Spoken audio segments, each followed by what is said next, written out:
নমস্কার, আজকে আমরা আলোচনা করছি প্যানক্রিয়াটিক ক্যান্সার বা অগ্নাশয়ের ক্যান্সার।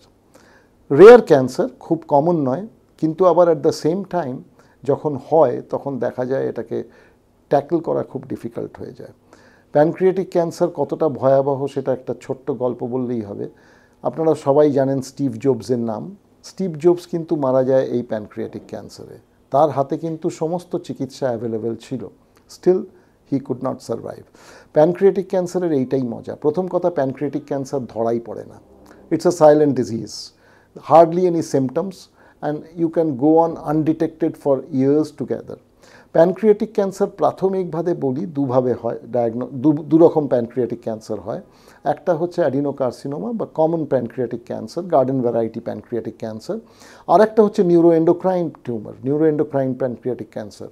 সেখানে কিন্তু নিউরোএন্ডোক্রাইনের প্রগনোসিস খুব ভালো, অ্যান্ড তার জন্য neuroendocrine treatment of cancer of pancreas can go on for years together without detection and without any treatment. তাদের কোনো চিকিৎসার দরকারই লাগে না।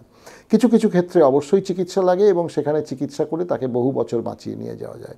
তবে আমাদের আলোচনার বিষয় যখন প্যানক্রিয়াটিক ক্যান্সার বলি, আমরা নিউরোএন্ডোক্রাইন টিউমারটাকে গুরুত্ব দিই না, কারণ ওটা প্রথম কথা সংখ্যায় কম, রেয়ার, অ্যান্ড তার সম্ভাবনা খুব ভালো। আর আমরা যেটা কথা বলি সেটা অ্যাডিনোকার্সিনোমা। প্যানক্রিয়াটিক ক্যান্সারের বেশিরভাগ ক্ষেত্রে দেখা যায় যে পেটের মাঝখানে একটা ব্যথা এবং সেই ব্যথাটা শিরদাঁড়ার দিকে চলে যাচ্ছে, সেইটা দিয়েই প্রেজেন্টেশন হয়। বা যারা খুব লাকি তাদের ক্ষেত্রে জন্ডিস ডেভেলপ করে, জন্ডিস বা চোখ হলদে হয়ে যায়, ইউরিন হলদে হয়ে যায়, তখন ডেভেলপ করতে গিয়ে ডিটেকশন করতে গিয়ে দেখা যায় যে প্যানক্রিয়াসে ক্যান্সার। প্যানক্রিয়াসের ক্যান্সারে যদি জন্ডিস হয়ে গিয়ে থাকে তাহলে প্রথমেই চিকিৎসা করতে গিয়ে তার জন্ডিসটাকে আগে লাঘব করতে হয়। সেখানে অনেক সময় ইআরসিপি বা পিটিবিডি এগুলো করে জন্ডিসটাকে কমানো। আর যদি প্যানক্রিয়াটিক ক্যান্সার কোনো ক্রমে স্টেজ 1 স্টেজ 2তে ধরা পড়ে গেল, তাহলে সেখানে কিন্তু সার্জারি করে চিকিৎসা করে তাকে সারিয়ে দেওয়া যায়। এই সার্জারি হচ্ছে পেটের একটা বড় সড়ো সার্জারি, এর নাম হচ্ছে ভিপলস অপারেশন, এবং সেই ভিপলস অপারেশন করে কিন্তু প্যানক্রিয়াটিক ক্যান্সার থেকে মুক্তি পাওয়া যায়। স্টেজ 3 প্যানক্রিয়াটিক ক্যান্সার বা প্যানক্রিয়াটিক ক্যান্সার অপারেশনের পরে কেমোথেরাপি বাধ্যতামূলক। স্টেজ 4-এ গিয়ে কেমোথেরাপি ছাড়া খুব একটা রাস্তা থাকে না, plus various pain relieving mechanism আমাদের ইউজ করতে হয়, কারণ প্যানক্রিয়াটিক ক্যান্সারে ব্যথাটা একটা কমন উপসর্গ। প্যানক্রিয়াটিক ক্যান্সার চট করে ব্যথা ক্রিয়েট করে, তার কারণ হচ্ছে যে নার্ভ এন্ডিংসগুলো থাকে বা যে নিউরাল বান্ডলগুলো থাকে সেগুলোর ওপর এটা প্রেস করে। প্যানক্রিয়াটিক ক্যান্সার ডিটেকশনের জন্য সবথেকে প্রয়োজন হচ্ছে সিটি স্ক্যান বা পেট সিটি বা এমআরআই। এটা ছাড়া ডায়াগনোসিস করা যায় না। আরেকটা টিউমার মার্কার আছে বা ব্লাড মার্কার আছে যাকে বলা হয় CA19.9, সেটা দিয়ে অনেক সময় প্যানক্রিয়াটিক ক্যান্সারকে ডায়াগনোজ করা যায়। প্যানক্রিয়াটিক ক্যান্সার এমন একটা ক্যান্সার যেখানে চিকিৎসার পূর্বে সবসময় যে বায়োপসি বাধ্যতামূলক তা কিন্তু নয়।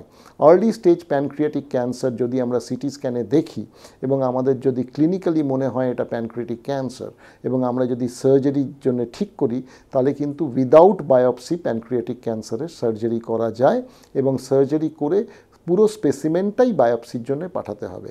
এটা হচ্ছে একটা বিশেষ বৈশিষ্ট্য প্যানক্রিয়াটিক ক্যান্সার, যেখানে অন্যান্য ক্যান্সারে যেখানে আমরা বায়োপসি ছাড়া চিকিৎসার জন্য এগোতে পারি না, প্যানক্রিয়াটিক ক্যান্সারে তা কিন্তু সম্পূর্ণ আলাদা। সেই জন্য ডাক্তারবাবু যদি আপনাকে বলেন যে আমরা বায়োপসি ছাড়াই অপারেশন করব প্যানক্রিয়াটিক ক্যান্সারে, তিনি কিন্তু একদম ভুল বলছেন না, তিনি কিন্তু সঠিক সিদ্ধান্তই দিচ্ছেন। সুতরাং তাকে কোয়েশ্চেন করার কোনো দরকার নেই।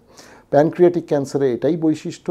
প্যানক্রিয়াটিক ক্যান্সার রেয়ার হলেও প্যানক্রিয়াটিক ক্যান্সার যেমন ডিফিকাল্ট ডিজিজ টু ট্রিট, কিন্তু আর্লি প্যানক্রিয়াটিক ক্যান্সার অনেক ক্ষেত্রেই চিকিৎসা করলে সম্পূর্ণ ভালো হয়ে যায়। সুতরাং এই চিন্তাভাবনাগুলো মাথায় রাখতে হবে। প্যানক্রিয়াটিক ক্যান্সার আমরা ভাবি যে আমাদের দেশের অসুখ নয়, এটা বিদেশের অসুখ, কিন্তু আমাদের দেশে ইদানিংকালে বহু প্যানক্রিয়াটিক ক্যান্সার দেখা যাচ্ছে, এবং প্যানক্রিয়াটিক ক্যান্সারকে অ্যাভয়েড করার মতো এমন কোনো কারণ আমাদের হাতে জানা নেই যে থেকে আমরা বলতে পারি যে এইগুলো করলে প্যানক্রিয়াটিক ক্যান্সার হবে না, এরকম কিন্তু কিছু জানা নেই। রেয়ার ডিজিজ সবসময় ধরা পড়ে না, বেশিরভাগ ক্ষেত্রেই ধরা পড়ে যখন লেটে, আবার আর্লি স্টেজে হলে সেটা চিকিৎসা করে সম্পূর্ণ সারিয়ে দেওয়া যায়। এটাই হচ্ছে প্যানক্রিয়াটিক ক্যান্সারের বিশেষত্ব।